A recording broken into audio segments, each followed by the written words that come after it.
6 p.m. We'll call the meeting to order, the first meeting of the 2025 school year of the River Valley Unified School District. First item of business is additions or deletions to the agenda. Anybody? Going once, going twice, gone. Too late. God. I mean, this probably fits under the budget discussion, but I did include some materials with some enrollment data. Yep. So it isn't really a specific item for agenda. There's no decision. It's just information for you guys, but Thank you. probably best considered under the financial section. Okay. Members of the public, I got a Scott. I think Scott must be Scott. Salway. Scott Salway. Hi, Scott. You got anything for us, buddy? Nope. Just coming to enjoy. Cool. You get your own enjoyment tomorrow night. Members of the staff, I got Bridget. I have nothing to add, thank you. Thank you, Bridget. Members of the old business, you guys are gonna do, and we're gonna do the survey last month at our last meeting, but we didn't have it in. I forget, we didn't have it all in print, or we didn't have it all on TV. Yeah. So I think we usually let. Is it something you guys are gonna do together, or is it? It's two separate schools. So Yeah. Tracy, do you want to do yours first? Sure. So we were pleasantly surprised with our data. Our percentages since the last survey to barriers of engagement and school climate both increased. And they were, right around where the rest of the supervisory union is. We collected 27 responses, which is about 2/3 of our families, if you look at it with families. So we felt like we had a good response rate.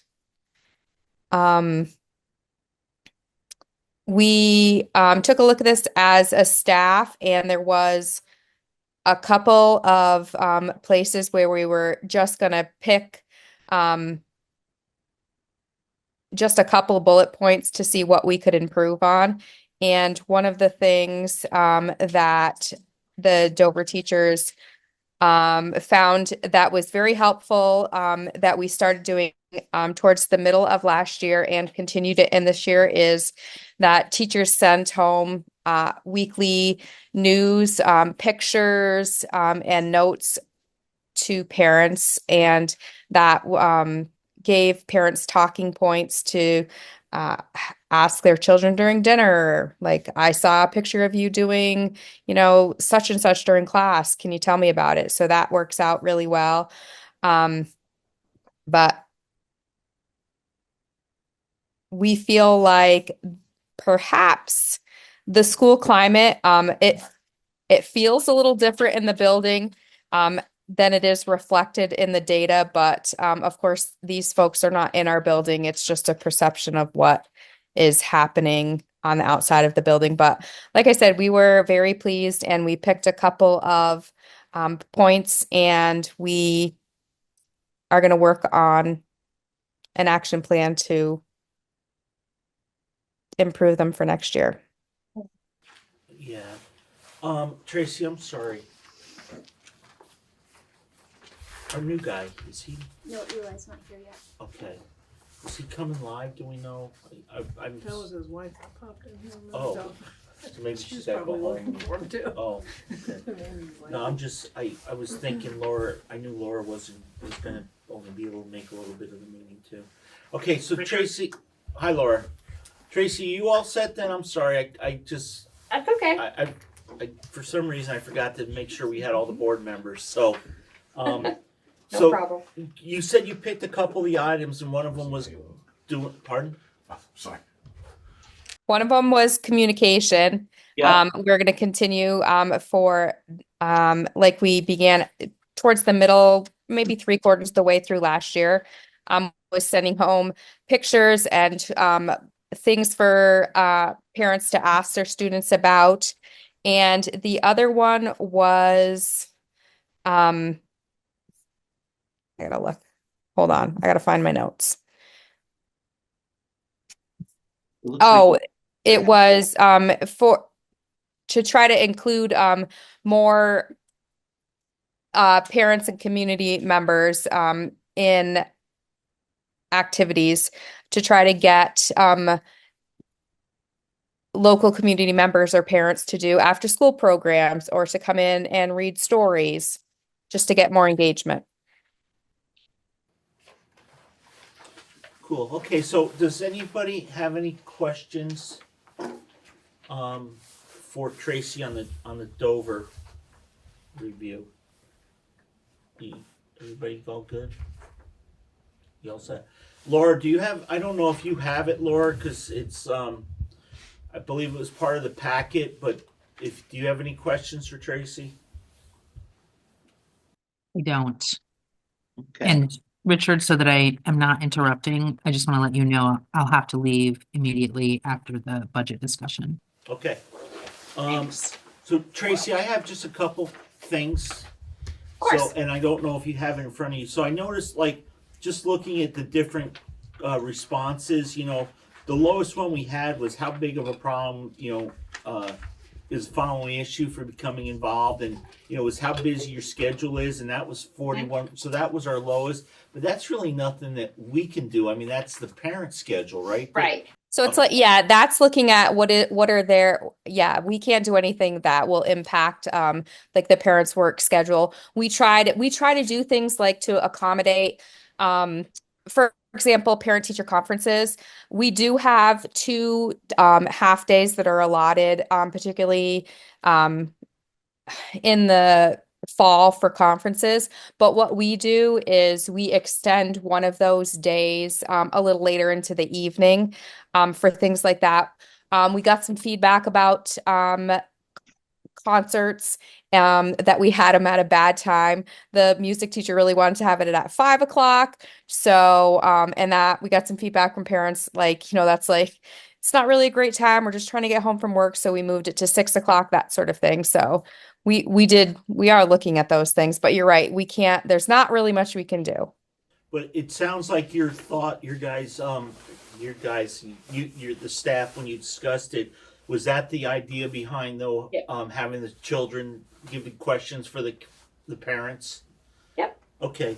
And then the other thing on that same area, because engagement is tough. The 74% on the child care thing, we have talked about in the past, like when we do a school events or we do parent teacher conferences, is to maybe work with some kind of to try to have some kind of something to do with others. Like if you have other children, you can bring your other children, and there would be something for them to do. We've talked about it for town meetings and for school district meetings and stuff.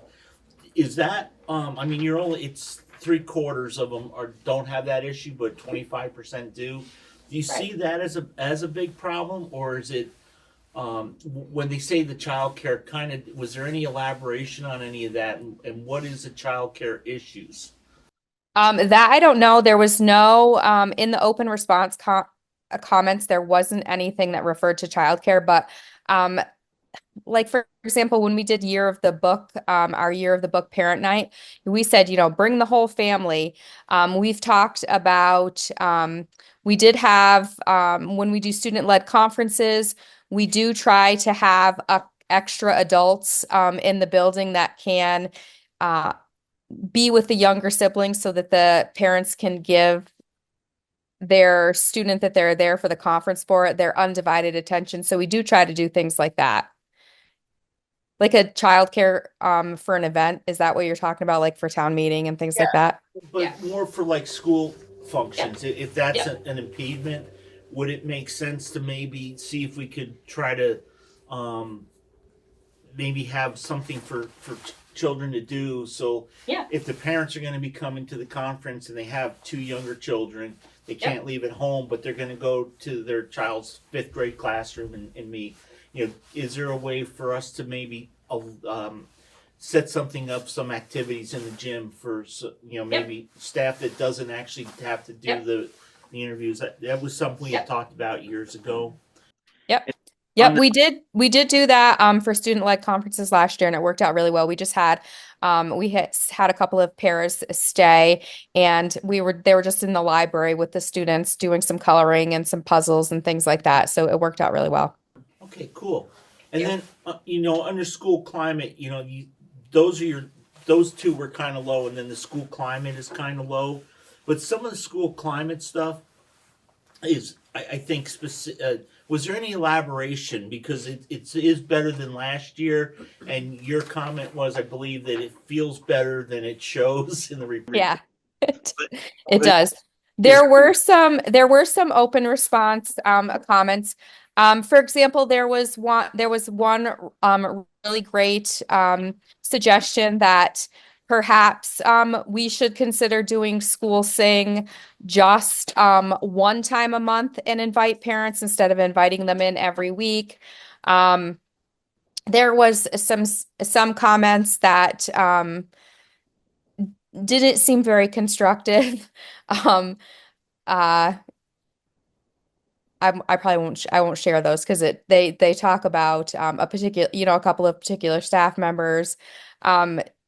But that was one really great comment, and that was really the only thing. Like, hey, maybe we should consider doing a really big school sing once a month for parents to invite them instead of, having them come every single week to see this kids sing this, the same, 10 songs or whatever. So we might consider that for next year. So I guess where I'm going, because we're talking about budget, Yeah. and we're going to start we're not going to do much budget tonight, just kind of get a quick overview. But under school climate, sometimes, it seems as though part of the climate, people started to feel not part of the education and not part of the school, because it used to be the doors were open all the time and anybody would just walk in and out. You'd have people wandering the hallways, and we can't do that anymore. I was Right. wondering if those were the kind of comments we were getting, which is a little bit harder for us to deal with, or was there other things that we can consider in the budget? We can't just we can't go back 30 years ago and just open the doors, but are there things we can do to make it easier? I know one of the things we had done was, the window was cut out so that Lori could see from sitting at the desk, if somebody was in that vestibule area, to let them in instead of, not being able to know who's in there and having somebody just push a button type of thing. So was there anything that came out that could help, that we may be able to help you with the school climate at budget time? No, Okay, cool. That's all I had. thank you. No, thank you. Is everybody all set? We'll move on to the home team. Okay. You're up, home team. All right, so Wardsboro, and this one was kind of tricky for me being new, so. But our school climate score, I thought was pretty good. It went up 11%. I feel I've gotten a lot of pretty positive feedback since I've been here about the climate. So that feels really good. Barriers to engagement, similar to Tracy, I think there's some factors that we just don't have a lot of control over, like parents' schedules and transportation related challenges and how busy their schedule is, which was one of the lower scores. I did get some feedback right off at the beginning of the year. We had our popsicles in the park playground thing, and parents weren't really crazy about the time that we had chosen. So it was kind of this balance between the teachers have been here all day getting ready for the next day. Did I really want to make them stay for another hour or two to accommodate a couple parents? And I think that's something that in the future that we'll take a better look at, because I think it is important to kind of find that balance. Similar to Tracy with our winter concert that we're having, we're pushing it back to 6 o'clock so that it kind of accommodates teachers more. But overall, I think we have some stuff to work on as far as communication goes. And I know there was a couple things, apparently there's some cultural things that I was not aware of, like they used to have community Thanksgiving dinner or something that I didn't know about until like 2 weeks before. They're like, "Are we having the community dinner?" I was like, "What?" So those kind of things, I'll be more aware of moving forward. But we have talked about doing something in the spring. And inviting parents to all schools sing and our readers theaters that we're doing on a regular basis. We're getting a lot of good feedback. They all come chill in the library until they're ready to come down so they get to visit. And we have a lot of participation in the after school program, which I think is great. So, yeah. I almost think your childcare needs are exactly the same. Oh, It's no. tricky. Some of those things are Yours tricky. is- yeah. Well, when I read that one, like the childcare one, I read it as like, does childcare prevent me from like going to volunteer at the school? Right, And being like, involved. and like my kids are older now, so do I have a younger one like that at home that I need to worry about? No, so that wasn't an issue for me. But like somebody who has like a Yeah. 2-year-old, that might be. Very difficult. Yeah, and that's again one of the factors that you guys don't have. Then again, like what Tracy was saying with like a parent-teacher conference, like that is a tricky one, and we're always navigating like, all right, who's gonna take which kid so I can go focus on this other kid. Yeah. And then Yeah, or I then just only bring one of mine. you get to go, one parent, or Yeah, because the other one's or you gotta leave early because of daycare, childcare, and that was always an issue. And or if you have a spouse that works remote or away, and Yeah. you only have one parent available, and then you have to figure out And what still you're doing pick with up the the kids. Yep, Yeah. all the all And the if you kids. try and schedule them back to back, then Yes. that's really long for the kids. So it's tricky. so, anyways, we kind of jumped ahead a little bit, but are there any questions on the Wardsboro survey? We got some new people that came on. Anybody from the board? I'm just really happy to see the school climate. That's fantastic to see that many parents are happy about everything and getting back to the the schedule. I don't see why maybe that shouldn't even be a question on here. I don't know, because it has nothing. It has to do with their individual. I know, you schedule. see the responses and it's like, I want to ask them Well, it's more like- about yeah, that. Like, everyone's why did they busy. answer that way? Yeah. It doesn't quite give you enough. But it's nice to know that the people are happy, but they just can't get there. So it's good, I think. It's So Rich, one thing was to say, the questions themselves, there's really two types of questions. So this is a structured tool that we've been using in the SU. I think this is our 3rd year maybe of using it.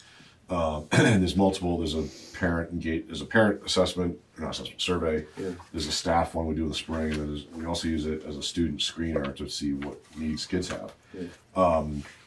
And so that's why you see the up, the pluses and minuses, because you can see how it was compared to last year. But the questions are sort of the standard questions in it because they're all nationally normed, so you can see how you compare against not just the SU but nationally. Right, I figured. So so those are kind of set. You can Yeah. add your own questions to it, but then you don't get that ability to see how your results compare to other places. But if the board at any point ever thought like, well, there's some questions we'd love to know about, Yeah. we could talk to a team that works on it, but it would be an SU-wide thing, so maybe more the SU board would talk about that. But yeah, that's something that could be added if you had specifics you wanted. Yeah, and plus it might be difficult for all parents to really know how much their children like the school. Right. I didn't get much of a response from my kids back in the day. No, this is good news. How was school today? Yeah. Well, that was after you made them do all their chores and their homework. That's right. And You gotta catch them at the right Not time. let 'em watch TV. That's right, yeah. are you all set, Mike? Yeah, thank you. Mike? Okay. Oh, good. Laura, anything for? All set, thank you. Okay, and I don't think he's joined us yet. Nope. No. Okay. They beat you up. No, if I don't need to beat you up any, so. Okay. But I always on these I'm always more interested in any written comments, because one of the hard things about, and we go through it with the superintendent survey every year, is like, what does the question really mean? Like kids have concerns about getting to school safely. I mean, it's neat to see that, but it's different for a child that rides the bus to school than a child that rides with their parents to school or walks to school. And because this is a national thing, Right. kids that walk to school in inner cities. Right. Maybe that's really more what the question is asking about. Like, who knows, right? So Yeah. and it is so it is hard, but it's good to see. I think too. you hope that you have a consistent group, you know, the same parents are answering it, so the up and down results mean more than if there's so many parents, half the parents answer at this time, and then next year the other half answers, because then it's a harder comparison. Okay, cool. Is there any other questions, comments, thoughts on the surveys? We had a bunch of people join since we started. Just three. Just three? Lori, Kendra, and Dana. Okay. Kendra and Dana, we already did members of the public, but since you weren't here, do either one of you folks have anything for members of the public? Here's our other main. Nothing from me, Kendra. Thank you, Kendra. Dana? Me neither. Thank you, sir. Okay, do you have another agenda for him too? Here, you can take There's the one. one that You I want have your, right here. okay, then yeah. We were just talking about dongles. Okay, so we're up to budget discussion. So we're kind of in a fortunate situation that we have a little time for our budget, and the Golden Dome people haven't gotten back there. They don't go back till tomorrow. So, you know, we don't know what they're gonna do. The governor sent a really nice letter out, I guess, to the General Assembly on January 3rd. Or actually, yeah, it was the governor. And then we're just starting to get some information in. What's that? I didn't think I saw January 3rd letter, I was curious. Oh, here, Thank you. pass it over. So anyways, we've always, as a board, it's, you know, at least I can speak for the Dover board, and then since we've been River Valleys, and the couple of years I did attend Wardsboro meetings when we were first starting to get together. You know, one thing I've always been proud of the boards is that we don't make up a budget based on, we don't say to the staff and the administration and the business manager, you know, we want to cut 20% in the budget, or, you know, we want to add 20%. You know, we've always asked them to start off with, give us what we need to operate and have a well-rounded education for our students, and then we try to back into what it's going to look like with the taxes and with the tax rate. And again, I tell the story a lot, and you're probably all going to get sick of it, but I hope it sticks in your mind. You know, a few years ago, when we were one of the first years we were River Valleys, you know, when Lori came in December and said, you know, oh my gosh, your tax rate's going to double, you know, or triple, or I forget, it was quite a substantial increase. But by the time things all sugared out under the Golden Dome, it wasn't anywhere near as bad, and I think it was pretty much a level tax rate. I don't see that happening this year, just because I got Wardsboro CLA. It doesn't tell us what it was last year, and I don't remember, but they're saying you're about 91.29%, but I think you guys were like 95 last year. I can't remember. Do you know? See if I have their book from last year. I don't. I don't have it with me today. Oh, you know what I do? Actually, I lied. Maybe, yeah.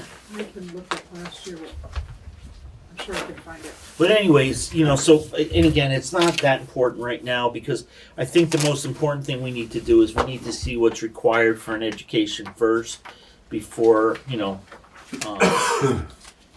what our administration and what our superintendent feel like we need to have for expenditures. And then but there are gonna be a lot of changes. You know, last year we got hit pretty hard because all the surpluses have been used, and they've been buying down the rates. We had some pretty major expenses. We had a half a roof in Dover, and we're gonna have another half of a roof, which was, you know, more money than we spent in any one year on all our projects in both buildings. You know, there's a lot of needs. We found the food service wasn't working like we wanted it to, so there's been some pretty big changes there. And you know, you'll laugh, but back in the late 80s, early 90s, you know, we were promised that food service will never cost anybody in town a penny, you know. And then things just change, and, you know, the foods change, and where we have to get food and how we get it to people. Now we're doing lunches and snacks and breakfast, and I'm not even sure sometimes if that we think during COVID weren't we sending dinners home or, you know, so the whole thing has changed a lot. So with that being said, I think we're going to have a brief budget discussion. Are you giving us our first look at a operating budget? If you want me to, I put something together to give us an overall idea of what we're looking at. And you did ask about the CLAs last year. Yeah. The CLA for Wardsboro last year was 101.03 and for Dover was 70.83. So Wardsboro dropped 10 cents or 10%. They're at 91 for Yep. this year. Yep, 91.29 and Dover's at 61.71. And we were But at that's before the state adjusted CLA. right. Yeah.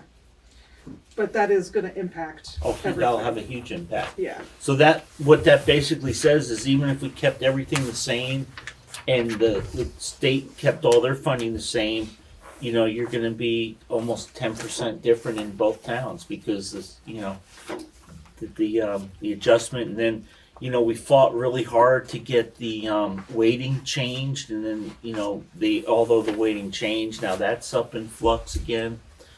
yeah, we're waiting for one last revised version of the long-term weighted ADM, but I don't expect it to change much, and River Valley's was hit very hard. Last year, your long-term weighted ADM was 452 students, and this year it's 399. It may go up one or two. I have had our data analyst looking at all the data because I was concerned that there was something wrong, and he managed to find 2 but lose 0.8, so it's kind of a wash. You're probably around 400 long-term weighted ADM by the time I get the final version this week. A lot of that is your poverty levels seem to disappear. You also had a lot of movement. What I found, what we found working together was you had 15 students move away from your district.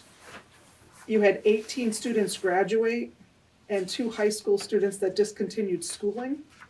And so between all those losses, there was also a renewal for Medicaid and those kinds of things that families have to apply for.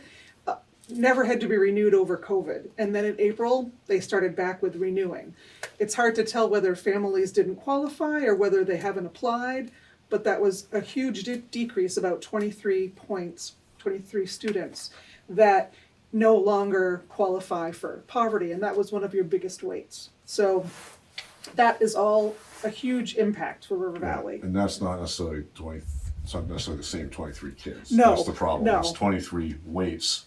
Right, of that kids. disappeared along So with it's all hard to those track numbers. whether they were ones that were on Mm-hmm. poverty and now are not, or whether their kids on poverty moved out and people moved in that weren't. Like, it's hard to know. And Right. the numbers from the state, they didn't include that on the data from last year, so we Right. can't We look can't at do it per an apples kid, to apples kind of comparison. which is tough. Going forward, Yeah. we will be able to, but that's not gonna help you this year. So, those considerations, but, you know, there's a few questions that I'm hoping to have answers to by the time we end the meeting tonight, just so I can help plug in. But overall, the budget that I threw together based on some conversations with principals and just looking at previous year and not making any huge changes. There's the increase for teachers, there's an increase for health insurance. I threw in a number for a support staff and principal increase, but that's one of the questions that I'll be looking for the board to give me direction on. I kept in 150,000 for capital, transfer to capital. And so your budget is up 6.3% to 7,273,000 with that. And so because the threshold is now in place, and the threshold number the state has given us is 15,926 per pupil. And last year you were well under that, but because of the huge decrease in your long-term weighted ADM, this puts you at 17,560 per pupil spending.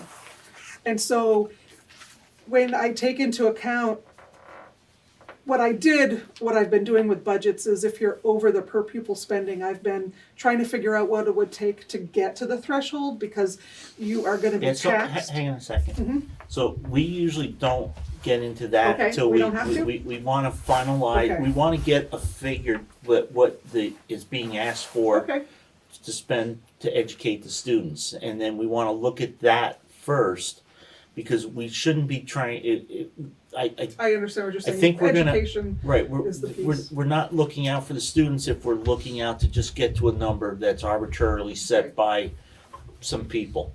I'd like to really kind of go over what you have in the budget, Sure. and I you know, did print and some. let's Do you justify want, that, you and know- let's make sure that, let's start with that first, because that's Okay. keeping it centered, student focused. I mean, if we wanna do, and the board can correct me if the board wants to do something different, but I don't think we should be tax rate focused. I think that's not just take one appropriate, of those and there'll be time to look at that when some more numbers are set. So I did Laura print won't out, have one, obviously, but right, sorry, Laura, I Is just there wasn't any sure way whether we we were. could screen share it? You can? can we give, Oh, I have to get on to your, hold on a oh, second. you're not in there? I did not, but I can jump in there if you just give me a few minutes. Or can you, Laura, if we emailed it to you, I could do that. Are you around a computer that I this is could what I email don't it like to you? about hybrid meetings. Or share it with No, you? let's try to share it, cause we've got a bunch of other people Okay, on too. If we could make that work in the future, when we're gonna look at budget numbers. we weren't sure if you were gonna, I if you talked wanted to to Bob actually about look at this. this. No, I'd like tonight. to just get, So not, this is basically a level services budget from last year. okay, In but essence, what this is. so what I was looking for was, what are the recommendations? If you remember back early, we had a resident of Dover come in and ask some questions Yep. about, they had 3 or 4 very specific questions. And I just wanna see, I thought we should kinda see what are their additional needs. A few years ago, we brought in a whole bunch of extra people because we had a lot of issues coming out of COVID. Do we still have those people in there? Were we able to reduce some of that, or do we need to add more to that?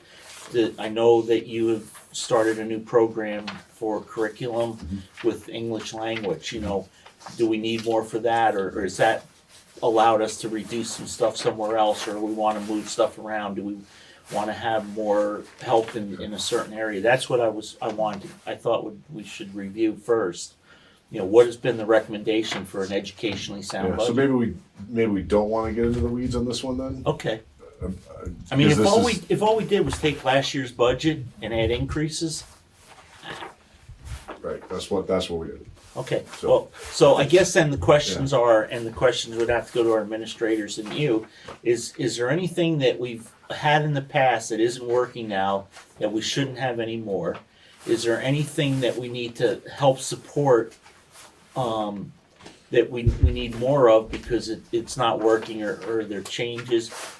What should we have in our buildings? What do we need for staffing? What do we need for that's for great. assistance? That's definitely what I was hoping. I also wanted to talk about the food program a little bit. Okay, so let's do that. Okay. Let's do the food program a little separate. So let's just start off within the buildings and with the administration. Laura's got her hand up when it's time. Okay, I'm sorry, Laura. I can't see all everywhere. So anyways, that's kind of what I was hoping. So I know you go and meet with the administrators. Was there any requests from any of the administrators, or did any administrators say, I've got too much here, but I'd like some more there? There was definitely some good conversations. I'm gonna be following up with Francesca. There was a few things that Tracy, we had spoke about specifically around IB, and a little bit about after-school costs, and so I didn't know if Tracy wanted to talk about that. We've communicated a little bit by email, and I was giving her numbers for her to give up, maybe her, could speak to it to the board about what she's thinking. I know Francesca, there hasn't been much money spent on the Wardsboro building. And so there was a little bit of that and some needs that she had indicated for her 5-6 class. So, I mean, I wouldn't want to put words in their mouths. I would rather them speak Okay. to those. So the other thing too is, if they're not ready to speak to it tonight too, that's great. That's fine. But So- then we should really plan on that for the next meeting. And I think that's where we really need to start. We need to look at our expenditures and what we're doing for. It might be better to give us the opportunity to do just one more round with them before it's in the public eye, I guess, probably. Okay. I mean, Whatever you I think. don't know how. Yeah, people I feel. mean, Heidi and I have talked, and there's certainly some changes that I would like to see happen here to provide kids with a more equitable education. But I haven't had a deep discussion with Heidi. We've been going through trying to just decipher different line items and what they mean and what they're used for. She can spend that down, yeah. Which we've been trying to consolidate and rename so that they're a little bit easier to decipher. So I would prefer to have another time with Heidi. I also had some time with Greg, and we found some monies that were taken out of building ops when they should have been taken out of capital. So I think that's another piece that we have to. He was actually wrong about that. But. Okay. Well, I corrected him. But I figured anyway, it out. Yeah. there are a few things that the building needs, not anything major, but there are some educational gaps, in my opinion. Okay. And you haven't had a long time to be No. here. Yeah. Tracy, how about, would you like any comments? You don't have to be specific, and I don't want to put you on the spot either. I mean, I had a really brief conversation with Heidi, and basically my conversation with her was, trying to be fiscally responsible and make sure that the kids, like you said, the kids have what they need to be the most successful, but what were areas where we could kind of dial it back a little bit so that we were being fiscally responsible. But I don't want to get into specifics just now, but I mean, we definitely had a pretty good conversation about like, what is it that we need and where can we bring it down a little bit and still provide the same quality educational experience for kids. And the other thing I like about our thing, like Wyndham Central is a little bit different because it's pretty dialed in, because it's not as much direct services. But you're coming through Thanksgiving and through Christmas and through New Year's and through winter break and all this stuff.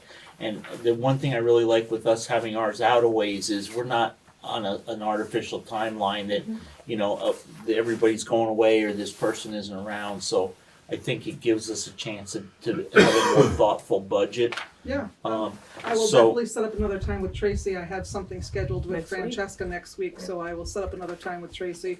We'll dig a little further into some of those things. Okay, so I'm gonna go to Laura and then anybody else from the board. Slide over so you can have some desk. Great. Thanks, Rich. So I want to validate that I think that it is really important that we have our administrators provide us with the information about what they feel like is an educationally solid and taxpayer-friendly budget. Really important for us to hear that from the administrators or the technical experts running our schools. I also would like to request the following information, which I think is imperative for the board to make well-informed decisions about the budget. I would like us to make sure that we have the data and we review it at a budget meeting with number of staff in each building, 2020 to now by year, number of administrators. Laura, go back again. I'm sorry. Yeah. What was your request going back to 2020? Number of staff per building from 2020 projected for next year, the next year budget by year, number of administrators by year, and the number of actual and weighted pupils by year. The pupils I would like to have us see by grade level so that we can see any changes in population and where they are occurring by grade level. We know that we had a surge during COVID. We also had a lot of funding that came in during COVID. And I think it's going to be imperative for us to look at that information. I think there's going to be a lot of pressure from Montpelier to look at those overall ratios. And I think that is the information. So Rich, can you, I think the staff and admin by year by building is clear. We have seen student population by class size in the past. So I also would like to see that for each school building by year from 2020 through the projection for next year. I think they Actual and weighted. I think they actually have it going back to 2018. Okay. Do we have it in our packet? Yes, Yeah, Some of what you're a asking. lot of what you're asking, but not all. but So not all. Do I have it in the digital packet that I have? Yes. Yes. Great. it's actually, it looks like this one here. What is it? Yes, What is that's the it? What's it packet, called? It doesn't really have a title, but it says West River Union, River Valley, Jamaica, Wyndham, Marlboro. Can you focus on that for a second? It looks like that. Don't focus on me, focus on the paper. So it's got some pretty colors. Hang on, I'm And seeing where it's at in the agenda. I actually It's not got on the it. agenda. Oh, okay. That's what I added. Yeah. But I'm pretty sure Is it in the drive? Did you- it might be with the documents. It's Oh. right upwards. In the new agenda, in the agenda that was thing, if you click on the link for the budget one, Laura, you can get to that document. It has that. It does have It that. does, okay. Yep. It's in, okay. It it doesn't have everything, so and but it's pretty close. I think it's I have- definitely a start. Some numbers you could add just to the second page, just because I was curious about how many of each of these town students were attending River Valley schools. And so if you wanted to write in, Dover is 69, Wardsboro is 39, Stratton is 5, Jamaica is 4, and Searsburg is 2, for a total of 119. I thought that was helpful information.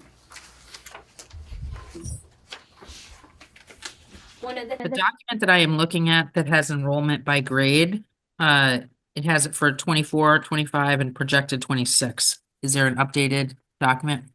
There is one that shows it from 2018 in this packet. It's the fourth page of the packet, I believe. So that's the gross enrollment. Right? Yes, that is counting tuition. One side is counting with tuition students, the other side is the school.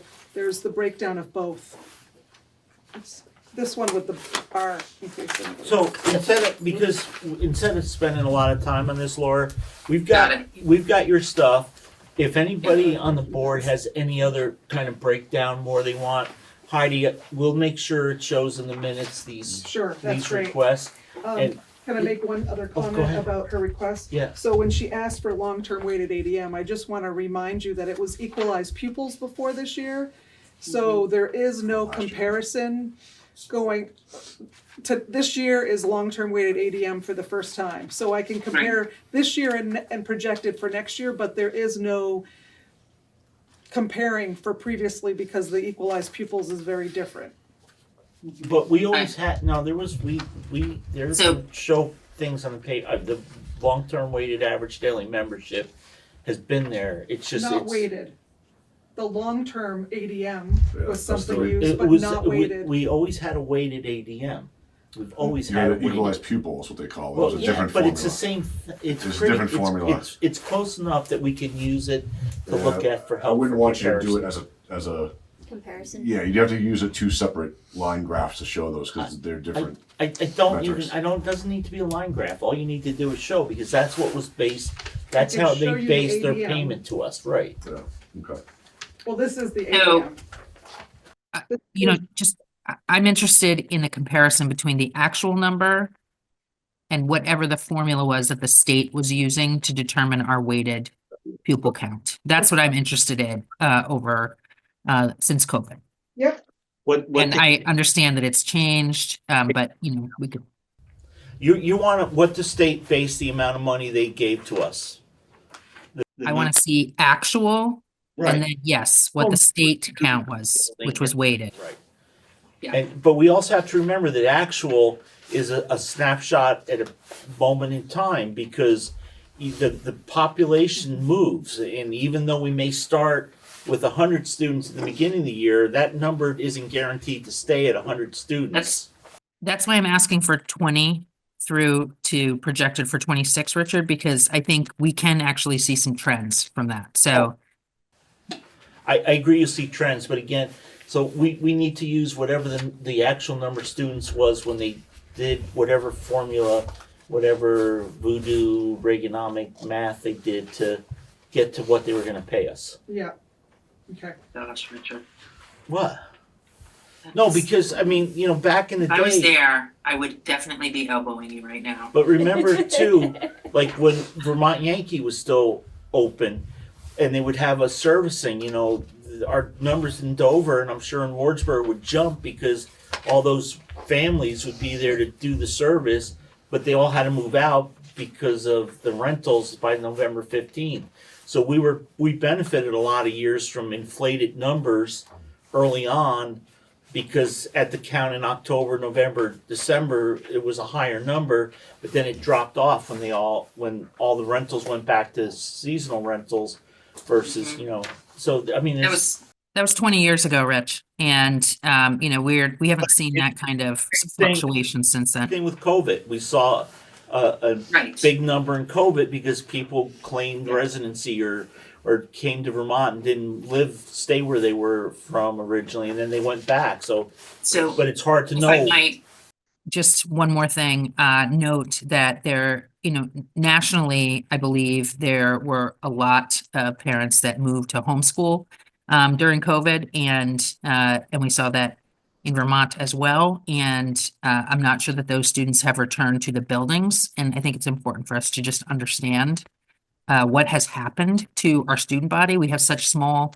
populations in our two buildings that it may be difficult for us to see trends and to actually see anything reliable in the trends. But I do think it's important for us to look at pre-COVID, through COVID, and projected for 26 to see if we can see anything that makes us, that better informs us for the budget. I think that's all I've got. Thank you. Thank you. I wanted to make a comment on the data. I really appreciate like the breakdowns of all of the different elements and things. That it was really cool to see. One of the things that I just wanted to point out to people too is like when you're looking at that second page, that RV River Valley Unified School District students, like you've got a really great graph that shows like number of kids per building, and you separate it out in the two different buildings. So when you guys are looking at that data, don't forget too that Wardsboro has combined classrooms. Mm-hmm. So you can't it's not just an apples to apples comparison. Like the 5-6 classroom in Wardsboro has 16 kids, but the 6th grade in Dover has 6 kids, and the 5th grade has 4 and 6. For some reason. Yeah, if you're looking for analysis, it's per Right. kids per teacher, not the number of kids per grade, is what I'm suggesting. It's not even that. Yeah, it's one. I like seeing it by grade, but I think also just remembering as we look at the stuff that the buildings are different and the composition of the classes are different because Well, it's a good segue for this packet. This was requested at, I think, a meeting, right? You guys had previously asked about some data around enrollment numbers. Yeah. And so our data guy, Samson Sherman, was new last spring-ish. At any rate, he put this all together for us like lickety split. And so the type of stuff that Laura's asking for, I think, would be pretty easy. So some of it is in here already. Some of the actual numbers since 2018 is all right here. Those are only for the elementary students, so this doesn't include the secondary ones. But this one actually does include everybody, and it breaks out by grade level clusters, anyways, for a trend over year. So you can see there's definitely a peak here during COVID. People moved in, and then it slowly moved out. in decline. So you can see some trends here going back to 2018 as well. And you can actually compare the different grade bands to see, this year in particular, pre-K is up a little bit compared to last year. And that's good. There's some numbers increasing along the way. So at any rate, there are a lot of the stuff is, she asked what's already in here, but we'll get some more stuff, and I'll try to get some homeschool numbers as well, just so you guys have a sense of who's not here. Just I know that there's 8 kids. 8 total. just remind, maybe, and I don't know if we could highlight the year or something, but what are we considering the COVID year? Because we kind of like ended the It was school really year. 21, I would say, right? Right? Yeah. Yeah. Yeah. But 22, we really weren't back to normal. And Right. so 21 is the COVID year. Yeah, so big bump there for 21. Yeah. And then kind of stabilizes more after that. Well, because it's interesting when you look across the top, 2019, we were doing pretty good. Really, the bump in the COVID year isn't that great when you compare it to 19, but then 20, we started going down. Well, But that was the tail end of and 20. even though the bump is really 6 to 8, right? Yeah. When you look at the size of the pink here, it's really middle school age. That was the big bump, of which you guys only have 1/3 of those grades in your buildings. So like 2/3 of that bump wasn't even in your building. But again, that's not an exact science either, because, 1 year, I mean, we've had a lot of times we've had bubble classes, Right, where yeah, could be one you've big got group. 20 students in one class, and on either side you have 3 Yeah. each. So that's why when I was saying I like the Laura's looking to look at this data and try to get some idea of what's happening longitudinally, but it's just data points to look at. It's not because the smallness of the size. It's the fluctuations are going to appear more wildly, right? And so just keeping that in mind as you think about that too. It's good to look for the trend line, but don't hang too much on one year versus another. Right? So, Laura, are you good then? We've got your questions.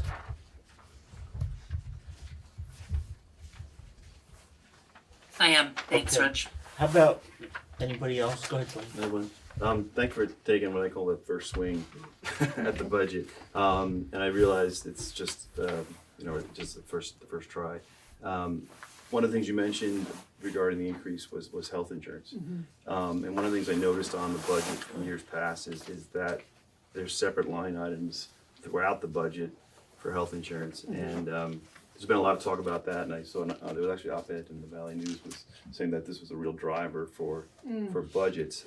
What I'd like to know is kind of we can consolidate that a little bit to understand what that impact is having on our budget. So what I'd like to know is, well, first of all, what's the increase? Okay. And I'd like to know what the increase is over the last 5 years, like Laura's suggesting. One of the reasons for that is I think it was 5 years ago where the state took over those negotiations, and we no longer have control over that so much. So it'd be nice to know where that driver is going Yep. from the state. So what I'd like to know is what's the total cost increase for health insurance over the last 5 years? What Percentage-wise The percent- and real both. dollars, or just both? Both, What the total cost is? What the percentage of the budget? But what I'd also like to know is what is the percentage of increase that we're seeing? Because last year we had a 4.7% increase in the budget. The previous year, what percentage of that budget was strictly due to health insurance? In other words, was it Gotcha. 1%? Was like 20% of that, 10%, 5%? So because I know there's a lot of talk about student-teacher ratios and other options to reduce costs, but I think it's important for people to understand there are things that are out of our control, and health insurance is a major driver of that cost. Yep. So when we're trying to cut out there, I think it's important that everyone knows what Yep. that cost is. Yeah, and I would say one of the things to keep in mind is that as those plans become more expensive and our share of them becomes more expensive, it's not quite there yet, but a relatively lower paid teacher with a family plan, you might be spending almost as much in Well, sure. benefits as you are in salary. Right, and That has not been that way before. Yeah, That's a we new can- trend. and we can save on health insurance by reducing teachers as well. So For sure, yeah. yeah, so but yeah, I understand that, and I'm sure there's an increase in teachers, and there's different ways that number can change, not just in the total cost of a premium, but it's still good to understand where we are in comparison. So we can ask a lot of things, and we can ask the business office to do a lot of stuff for us. We got to be careful we're not the only school that's doing a budget. And we've only, the business office doesn't shut down and do nothing else but do budgets. So I wanna just be a little careful on requests and make sure that they're somewhat reasonable, because, I mean, we know what the insurance increase, every year we know insurance goes up and we get a percentage, and then we multiply that out by all the plans, so we know what that increase is. So I don't know, I liked your idea, Dwight, especially of a percentage of the increase of the total. So like, if our total insurance went up $500 and our budget's $1,000, it's, a 50% Yep. of the budget increase was, Right. that. But I think going back for 5 years of that is a little bit much. So I I think think I can pull that information pretty okay, easily. I just want to be careful we don't, because we have a lot of stuff we're going to ask of you, Yep. as is Wyndham, Marlboro, Have West fun. River, Right, I understand that. and but I really like that idea of saying that a percentage of this increase is strictly health insurance. I think that's a really good point. Are you? What else do you have, boss? That's it. That's it. No, Oh well, that's easy. If you were going to ask that for a whole bunch of other stuff, Mike, Oh what do my you got? god, that was a brilliant question. Yeah, I appreciate that. Wow. Kate, well, Yes, I really appreciate that question as well. Thank you. and you got to remember too. I mean, I forget, and Bob will have it off the top of his head. Bill always did. Remember in a school. No Well, pressure. no, in a school, your salaries is like 85% of your Yeah, it's something your like budget. Oh, right. that. You Salaries know? and benefits combined. And benefits are usually what, like 25% of or 20% of your salaries. Might be more than that. I mean, That's what I'm saying, that number, it used to be that, I think it's Okay. probably gone up. family plan is around 32,000 a year. And if you have a So if the staff, average person's, let's say, making 65 or 70, that's 50%. That's close to half. Yeah. So that's It's that's a really lot. significant. It's a big one, and I think we need a clear understanding of it. And then especially Dwight's point is that we don't have any say about it. Yeah, that's probably the one we have the least amount of say about. You can, like you said, you can control the amount of staff. That's the only you we give can it to. do. That's the only way we That's can the only way control you can healthcare control it. Well, no, we costs. can't control the amount of staff we give it to, and we You can can control control what the you amount of have. staff. Yeah, that's it. Right. We That's can't it. say we're only gonna, we'll have a lottery and half the staff can Right. get insurance and whoever Yep. wins. So, sir, I know you're new to this and you're Yeah. probably like saying, why the heck did I ever do this? But, it's gonna be a lot of information, but do you have any? No, I think the health insurance is a very valid thing, and other than that, I don't have anything to. And so what we'll do is, I would like then, just because we've got some time, and I think when we start getting into numbers a little bigger, because we do have a new board member here, I just want to kind of run through Yep. what you're looking at here. Yeah, some of these So, things I don't really understand yeah. what the. Yep. so what you have to do is, Structurally, you mean? the top of it There's a is- lot of like abbreviations that Yeah. I'm not familiar. So up top you have revenue, okay? So for right now, we don't really worry that much about revenue because we don't know what our revenue is gonna be until Laura and her cohorts up there under the Golden Dome kind of look at all these numbers. So then everything else is expenditures, and what they try to do is they've broken them down. So on the left-hand column, you have, so this is all pre-kindergarten. Okay. So when you look at pre-kindergarten, this is direct instruction. This is stuff that is actually the students are seeing this. So it's your teacher, paraeducator, health insurance, HSA is the plan under the health insurance, HRAs, FICA is your tax, child care tax, VSTRS, OP, Easters. Yep. Some retirement. and then Beamers is retirement, workers' comp, dental. So those are all your benefits, and we've broken it down because by the different categories. So this is strictly early ed. Yeah. Then we go into direct instruction for elementary, Yeah. so the column, and then you're going to see a lot of the same exact lines going across Yeah. because a lot of them are similar. And then ELL services is English language learners. That's parents, students that need extra help that like English isn't their first language, like me. Yeah. I butcher language, and then you have art, world languages, Spanish here, but whatever the world language is, music education. Again, you see a lot of the same lines, and it goes through after school summer program, you got your guidance services, your school nurse, school focus. The school focus is in both the schools. There is one school has it was the world language. It's IB, or the world studies, and then the other one was STEAM. Is the Wardsboro focus. So this is like some teachers get our lead teachers or their coordinators. So again, it's their fees and dues. Library media services is in this room. Principals, and again, it used to be it was easy because when you had one school, you knew that it was one principal. But this is combined, so neither one of them is making $203,000. Yes, it's all combined.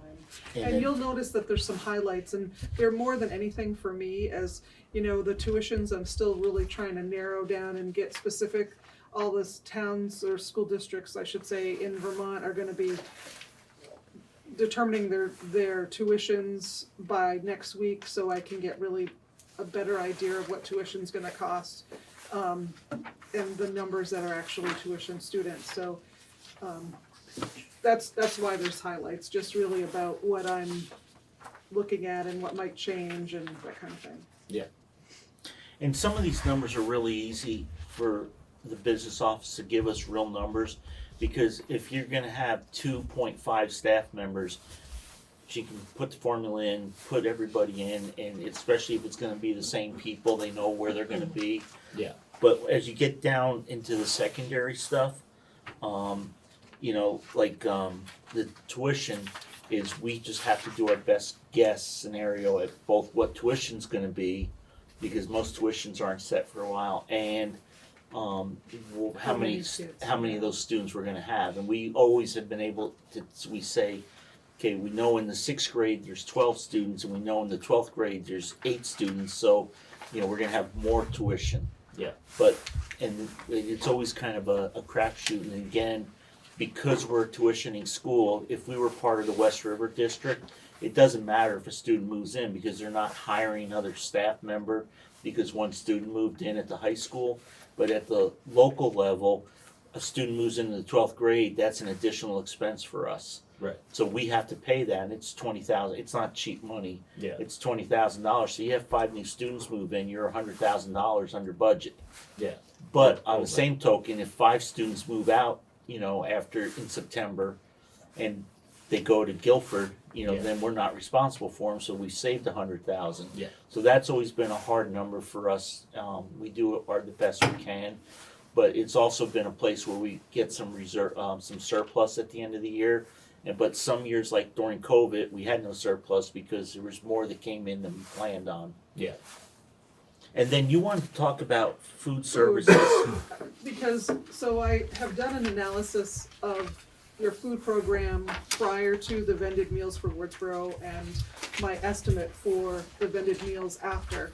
And a conservative look at it would tell me that you're probably gonna save around 10,000, maybe a little bit more, but it really depends on, there's a certain amount of spending for food, which should decrease now because the food's not going to Wardsboro anymore. So taking that into account and the cost that Jake is giving for the vended meals, you should have a savings. Looking at a full year, I don't know what the board is thinking about, staying with West River doing vended meals for Wardsboro or trying to replace an employee. It's a pretty much a wash with salary and benefits versus looking at Jake's numbers, adding a little bit for cost, and then the estimate for the amount of meals for breakfast and lunch. It's around 79,000 from what I can tell, and salary and benefits and food would equal about the same. So it's kind of a wash, but I depending on how you want to do it, I'll put it in, differently into the. Well, I think you should talk to the administration first and Okay. see, are they happy with it? And I know we don't have a full year. Yep. But I unless somebody disagrees, I think we should really. Okay. I'll have those conversations. Because the other thing is, maybe we need to look at, maybe we should do the vended foods in the Dover building too. I don't know what those costs are. Okay, I can look at that. talk to Jake about it because some of that would come from Jake, I would think. Yeah, but again, if Tracy says no, that, you know, we're really good with the way we are here now too, then, Okay. you know, and again, if it looks like there'd be a savings here because we were shipping stuff and now it's a shorter ship, that makes sense, but, you know, there's no shifting going on there, so again, we need to look at it and how many meals are being served and And you know, I'd like to see, and this won't be, say, in the month of January, but the amount of kids that were eating prior to vended meals versus a month or two in, you know, are you getting more kids? So if my calculation is pretty similar, it may be something that we end up deciding even after the budget. You know, I keep an amount of a placeholder and then it's decided later on. But I'll have that conversation.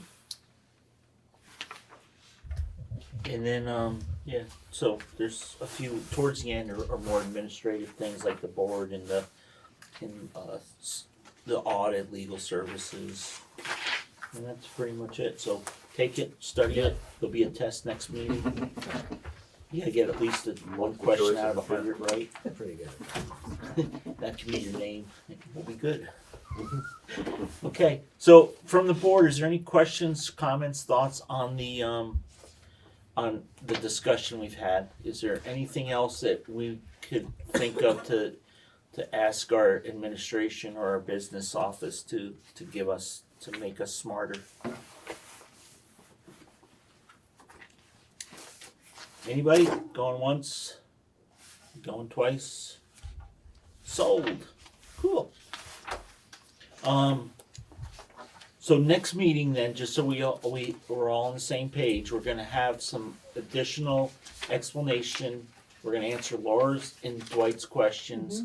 We're going to have had a conversation with their administrators, and we're going to have kind of an overview of the results of those conversations. Okay. And then if you have time to put together a budget, maybe we should have a budget, and let's make sure we plan. That'll be at Dover, so if we want, it would be nice if you could put it up on the screen. Yep. So everybody could see it, so if we could plan ahead for that. Sure. Tracy, if we could plan ahead for that, that'd be slick. Thank you. Any other thoughts, questions, comments on budget? No? Capital budget, building stuff, so just so you know, minor repairs are operational, you probably know this. But like if you want something new, like you want a new roof, that's a major thing. Greg, where do we stand with all I know we're doing the roof in Dover, the Tover building. Wait, I don't remember. Was there any other major items there, sir?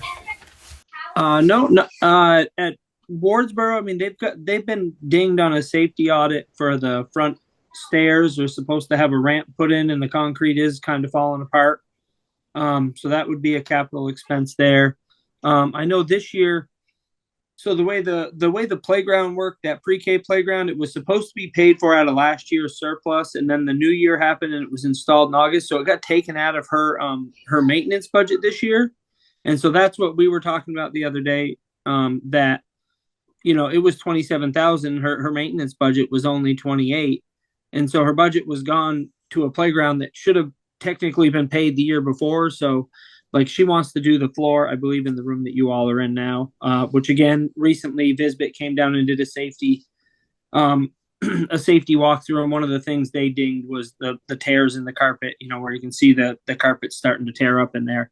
So we had talked about trying to do that this year, at least out of operational. But capital, like as far as big ticket items, there's, starting to do lighting retrofits. That was something from the facilities conditions assessments that were done by the state.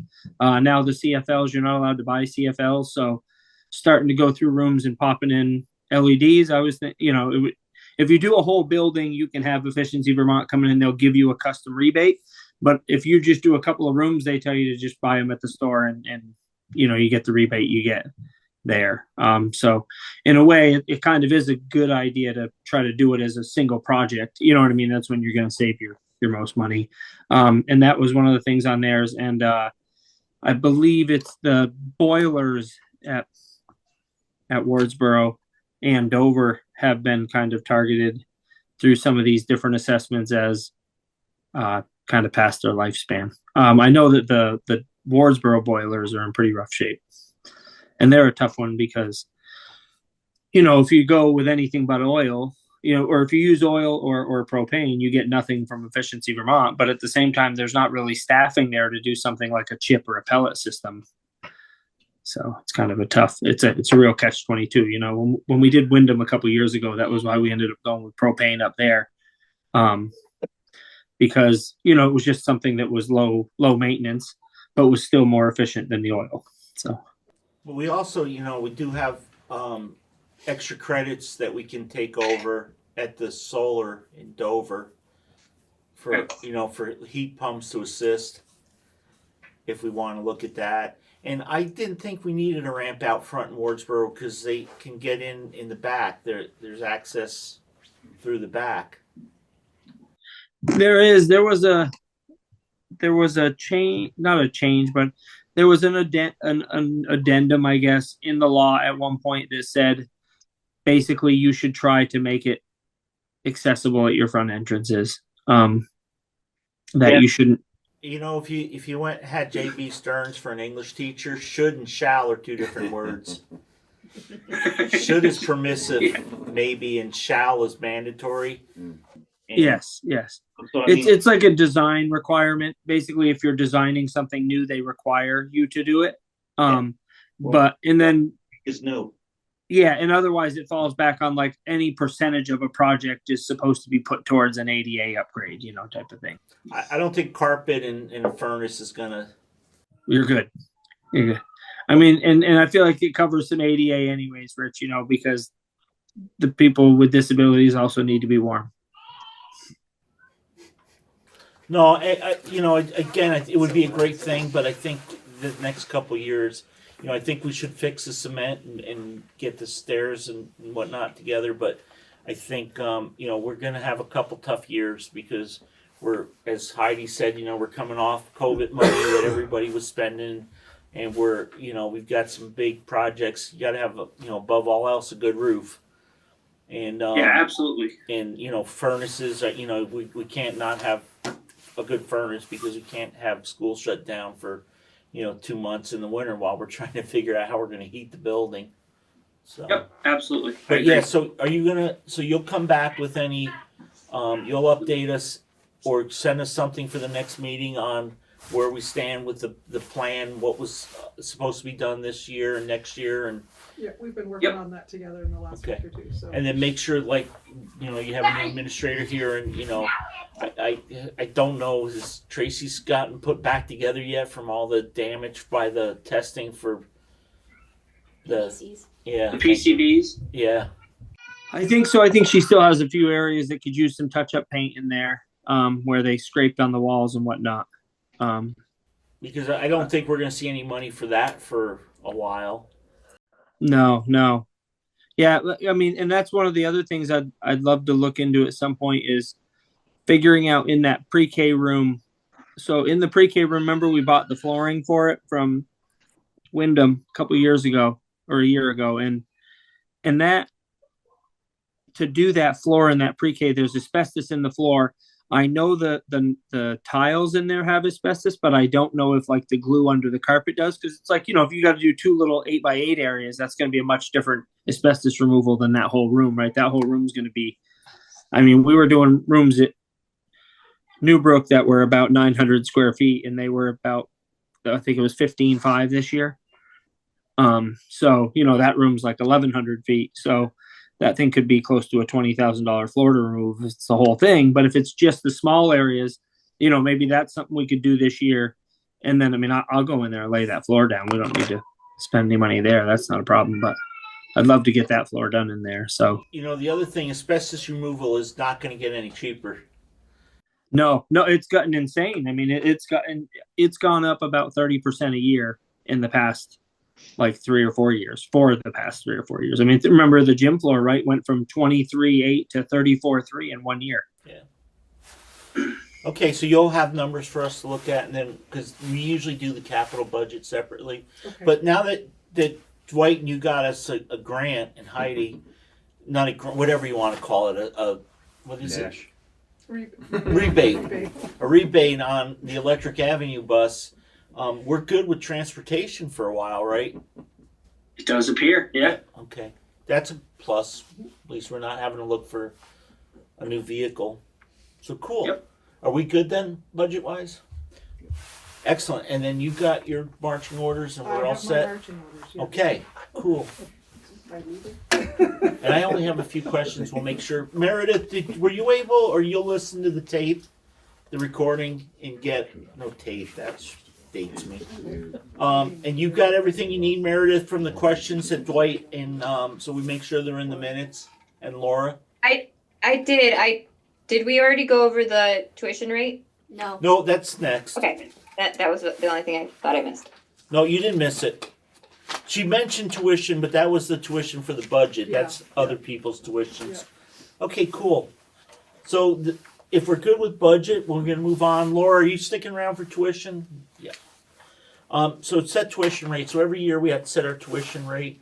I always find it's a little funny that we got to do it before we set our budget, because we're not sure. So Heidi, you came up. You gave us a piece of paper that has a number on it of 18,928. Yes, that's my recommendation. Okay, but what's that based on? Well, it's based on a 4% increase, and you know, I sat and I did some of the calculations for one of the school districts, and our school districts are all extremely high when you start putting together the numbers for the allowable tuition rate calculation. And you know, as I spoke with Lori before she left, I was asking her historically what she had been doing with tuition, and her recommendation is, you know, do the calculations, but you're going to see there's no way you can charge $31,000 a student. So she said the typical change in most of the school districts is a 3 to 4% cost increase. So is that capped too by statute to a certain percent increase? It is not capped. No. You can't go over your typical the calculation. If you do the calculation, you can't be over 3% of that calculation number. Or you can true up, or one party or the other can request you to Right. true up. So here's kind of a couple different schools of thought that we've gone over in the past. Okay. Okay, so somebody from Burlington's not going to tuition their student here. So if we're higher than Burlington, I don't care. Yeah.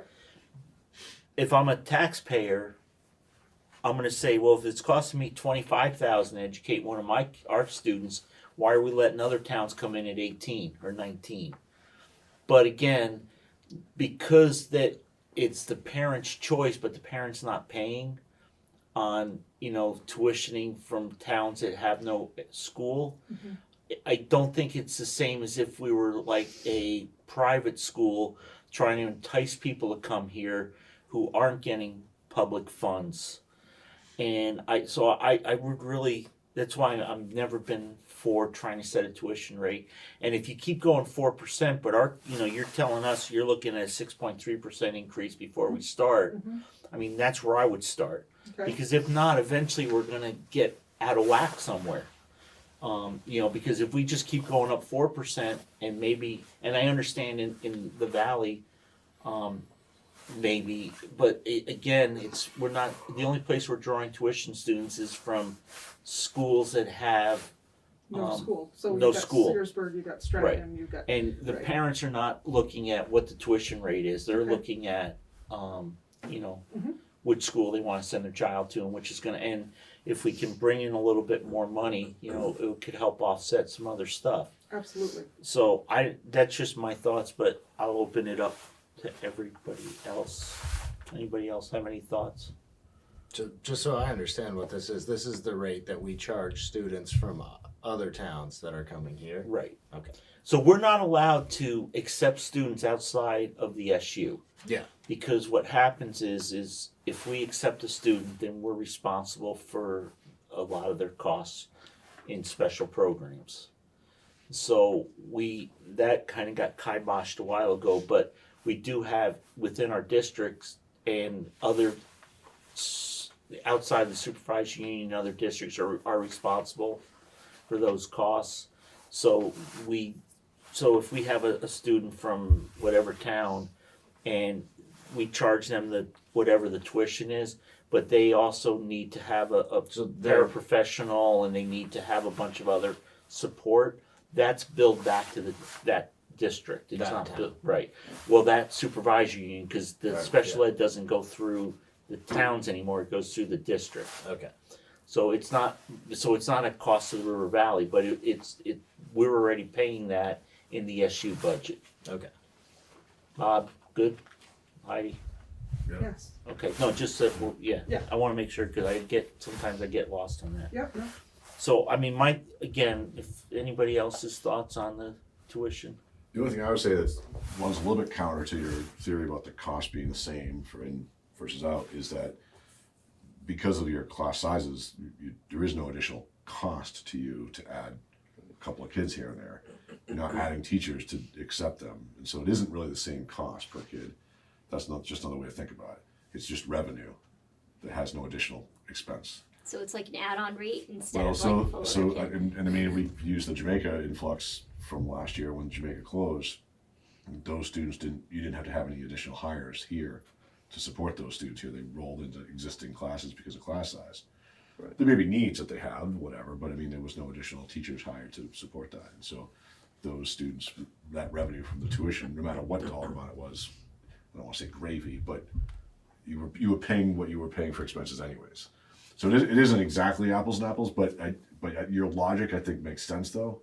But on the other side of the coin, And if it did, then you'd have to. no, but right? on the other side of the coin is maybe if we didn't have those 4 or 5 students, yeah, we didn't have to add a staff, but we couldn't reduce something because we Fair. needed them there. Yep, that's true. And again, I'm not saying that we're doubling the cost. Yep.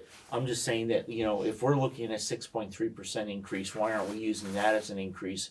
And again, we're a public school, so it's a little different. The parents aren't looking at what it's gonna cost them, they're looking at the product. Right. And even that couple $3,000 or $4,000 extra may give us a little boost somewhere that we can have something. Fair point. Because remember, the voters have the final say, and they may say, we don't like this at all, we want you to take half your budget and get rid of it, and then we're not gonna have anything, and then parents are gonna say, yeah, I'm not sending my child to that school that has one teacher for 12 grades, That's true. so. Yeah. But that's just, again, that's Richie reasoning, and it's not always good. Look, I'm still here. So, what do you all think? So we could do what Rich says, take it up 6%. We can do what the recommendation is and go with 4%. And it's not big bucks. Yeah. But I'm also afraid of if we go less over time, 4 or 5 years down the road when I'm not here, you guys are gonna say, why the heck didn't you make it go higher? Because now we gotta increase it 25% or things It change. sounds So- like a good rule of thumb. Just keep it in line with the percentage of increase. What will other towns pay? Will they not pay Any us? town, any board, so like the Jamaica situation, when they asked the West River Board to send the kids here, Yeah. the board doesn't get to decide. For public schools, whatever the announced rate is, what you doing say, is what they have to pay. Okay. So they're not shopping around. Parents are asking for a particular place, usually based on proximity. It's not like they're like, well, you can go to Wardsboro, but if you went to Townsend, it'd be cheaper. Or if you went to Dover, or Marlboro, it'd be cheaper. That's not how the boards do it. They're basing the parents' choice based on the proximity piece, which is really the only reason. Non-operational places is also probably gonna be based on proximity. But again, those places have to pay the announced rate no matter what. Right. So That was my thought. We don't have any students that are tuitioned here because the parents want to tuition their child somewhere. All our tuition is from non-operating districts or the reasonably Jamaican. small thing, yeah, right. Yeah. And the numbers are small. Right. The numbers are total. And again, small. so even the difference between your increase, Lord Heidi, and this one is what, maybe a couple $100? Yeah, I was just figuring it out. Hold on a second. So I did a 4% and it was 18,928. A 6.5% increase would be 19,383. So $400. Yep. And again, though, but I think it's also perception from our taxpayers that, if I'm looking at that increase, why isn't everybody else? Yeah, that makes sense.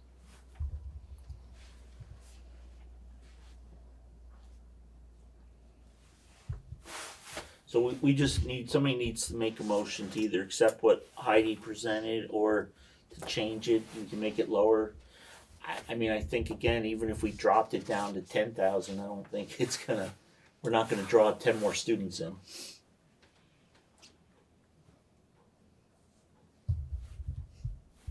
I'll make a motion. Go ahead. I'd like to make a motion to set the fiscal year 26 elementary tuition amount to an increase of 6.5% at $19,383. I will second that. Okay, before we run away, where is she? Meredith. Yes, did you get that, Meredith? I couldn't hear him. It was, can you repeat it, please? Yeah, go ahead, Dwight.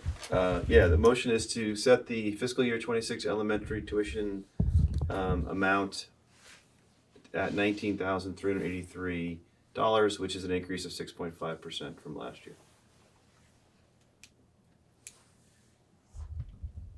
Are you good, Meredith?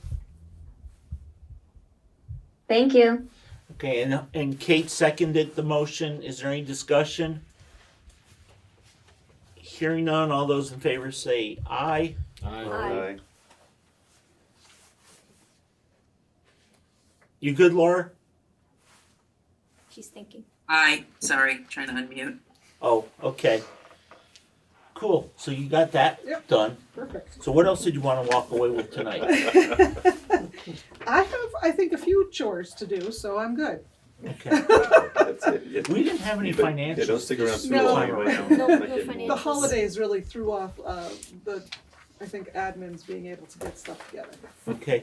I'm not sure. I know, was Greg here just for the part of the budget, or? He wasn't sure whether you wanted to discuss the roof in Dover and how it would impact the budget, but I feel like we'll probably come back to that at the beginning.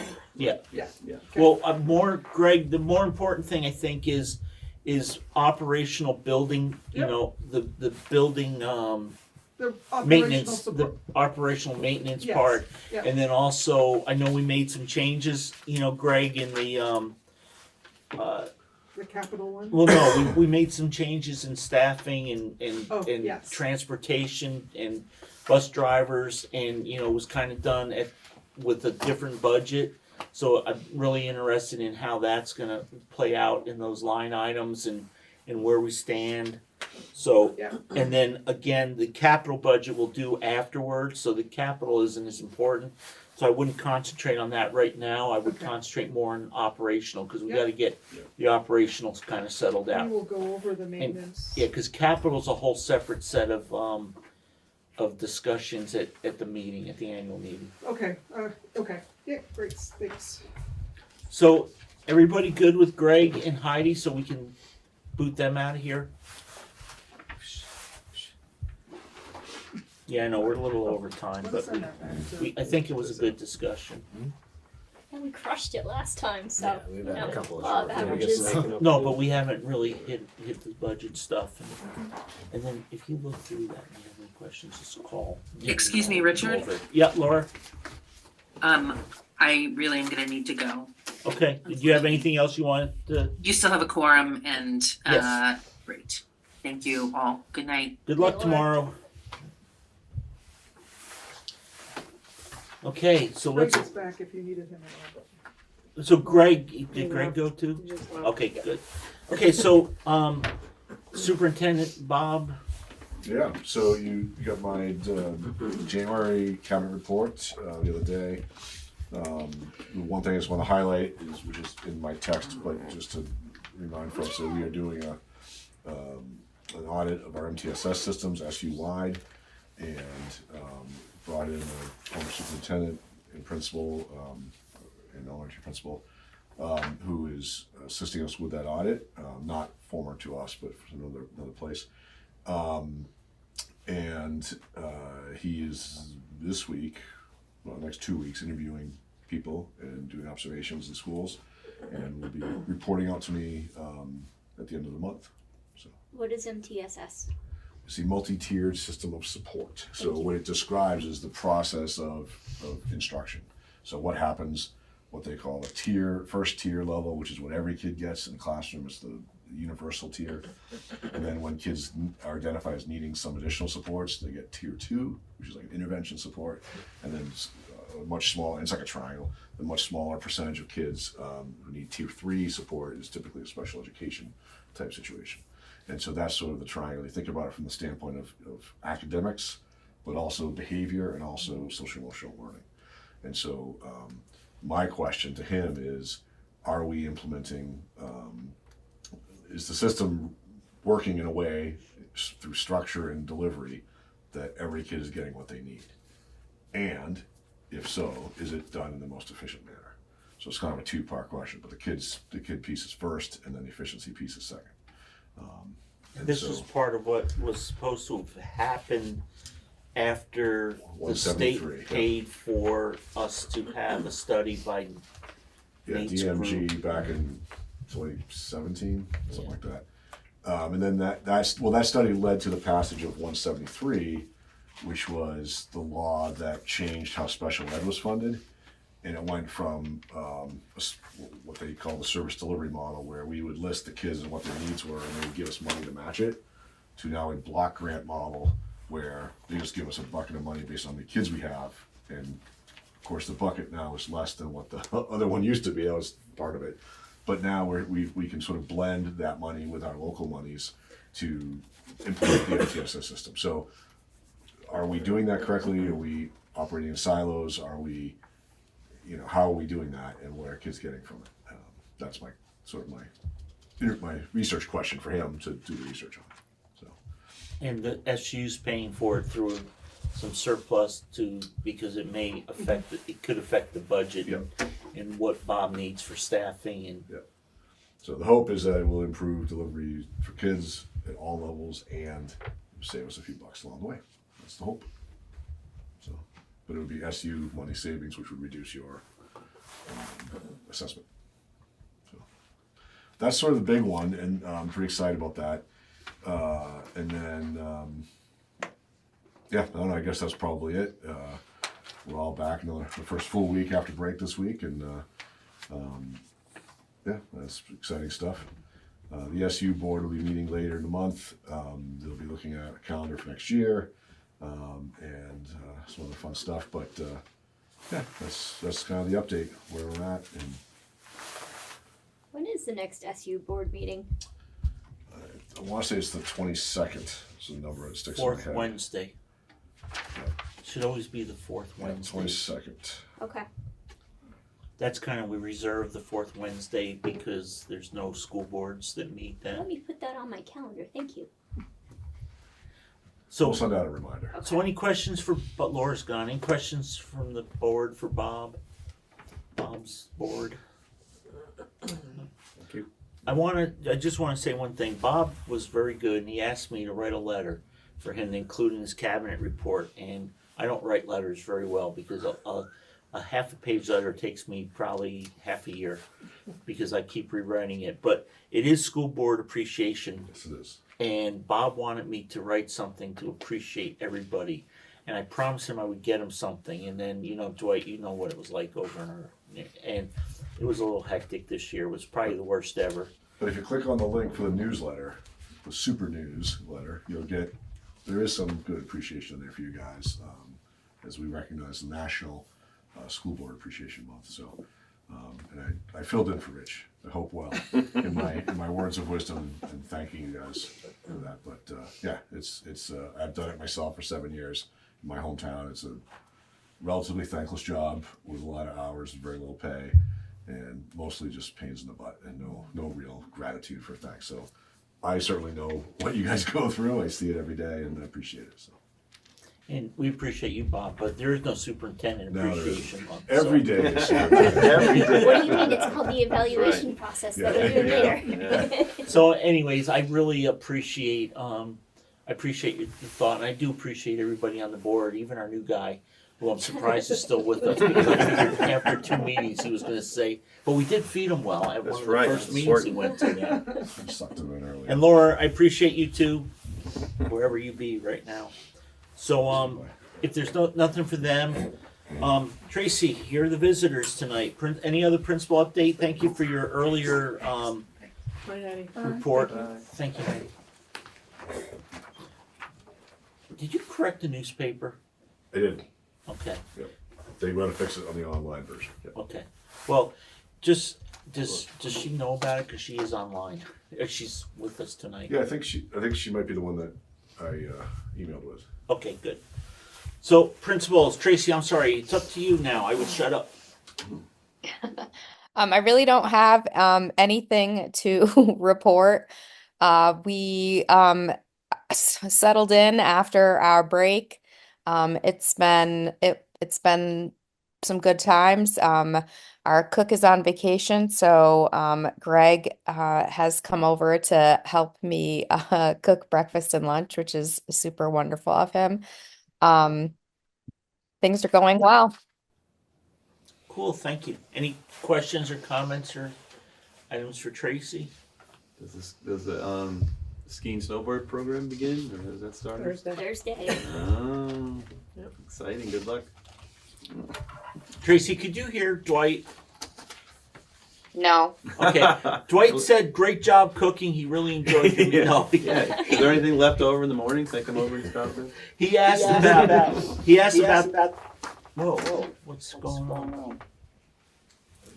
Oh, did you unmute? Sorry. I don't know what's happening. There. Volume, yeah. No, Sorry, Trace. Dwight asked about the winter sports when that was starting. Yeah, we're starting this Thursday, and we are down to only 4 students not doing who we don't have any notice of that are doing any kind of winter sports things with their parents. So we thought that was amazing. Good job. Awesome. Okay, you're up. You're all done. Home team's up. Yeah, so we're getting geared up for winter activities as well. We, I think, have about 3 that aren't signed up with something with a school. They're still going to the mountain. They're just not going with us. We arrived right before Christmas break.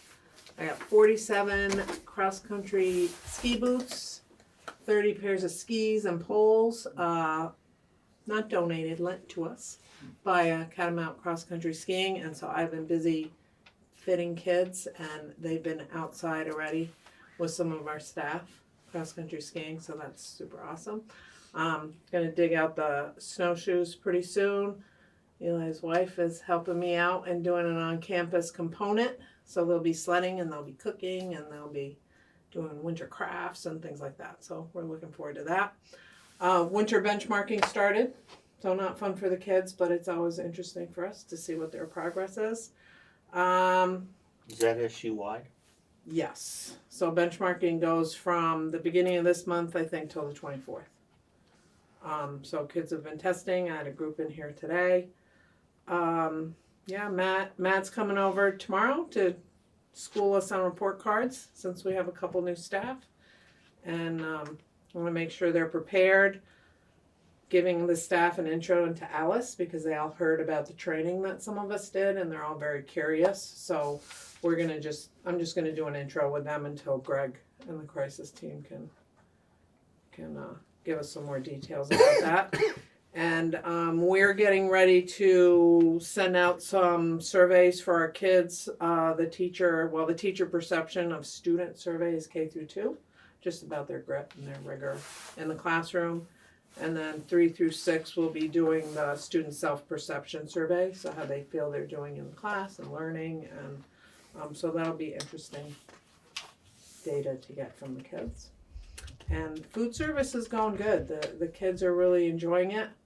They're liking the meal. Joy, who is our food service person, is young and bubbly and friendly, and the kids really enjoy interacting with her. So things are good. And then we talked about meeting with Heidi, so it's the last thing on my list. Yeah, have your numbers changed with food? As far as, I think they've gone up some. It's hard to tell at this point. But I know they love her lasagna. Today, or Monday was a pizza day, so everybody was eating pizza. They're enjoying it. We have our fresh fruit and veggies going into the classrooms for snack. You guys have convinced my 7-year-old that he loves cauliflower There you go. and celery. Celery. He Yeah, gets they had excited. they had like purple cauliflower one day, and he was all about it. Yeah. No, it's interesting, you know, getting him to try different. She had smoothies one day. It's Barney cauliflower, purple. I've They never don't know who seen. Barney I've is. never seen it. So This I've been. generation doesn't know Barney. Oh my gosh! I know that was Lucky- our lucky generation. I want to sing the song. No, Barney was I already love after me. you. No, but I mean our Oh, kids. our kids, yeah. Yeah, the kids I babysat watched Yeah. Barney. Clean up, clean up. Yeah, I remember. My puppies like Barney. Oh My dog Lord. chews them all up. I got rid of those VHS tapes as soon as I could.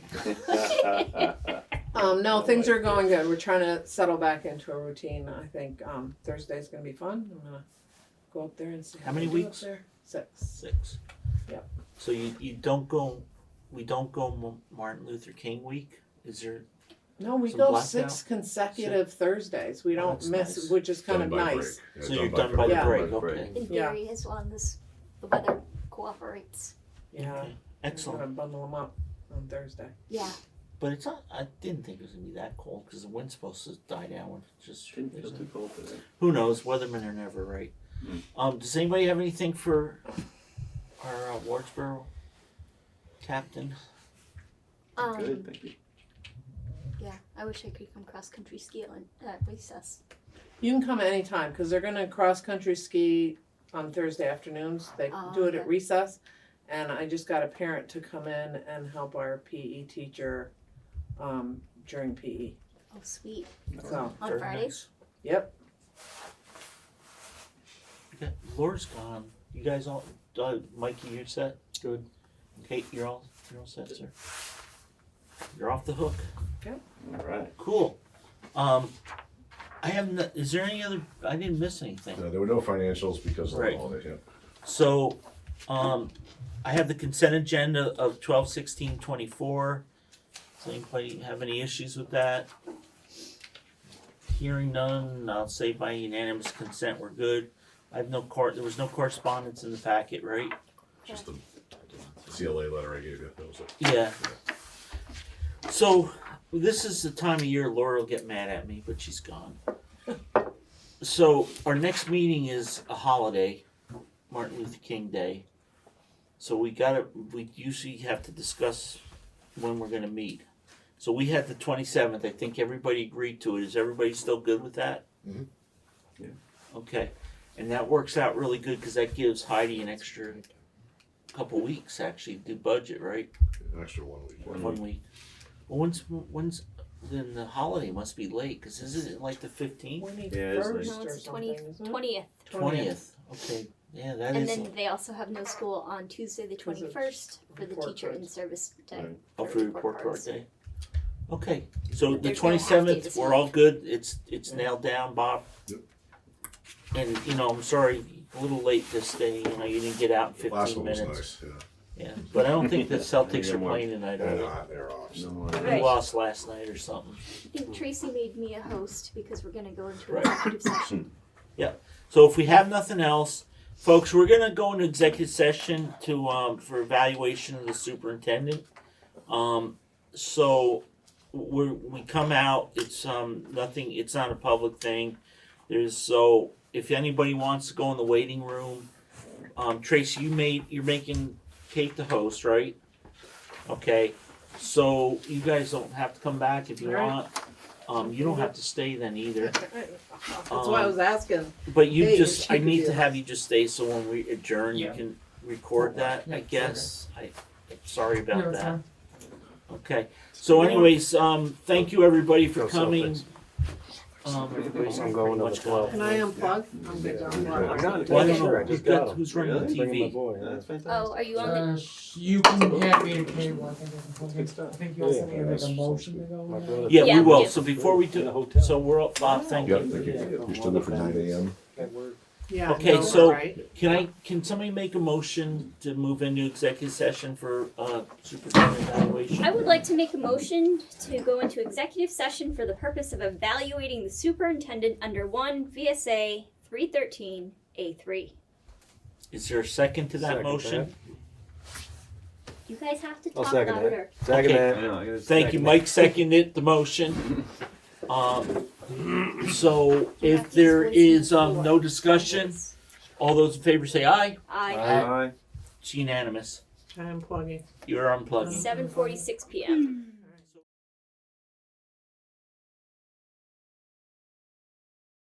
Okay, so at 8:45, we by unanimous consent, we came out of executive session. We completed the superintendent's evaluation and submitted it electronically. So the next thing we need to do, because we already discussed our next meeting, is to have those words that we always like to hear. Motion to adjourn, please. Thank you. We're Second. all good. Aye. All in favor say aye. Aye. But we're out of here. Thank you very much, everybody.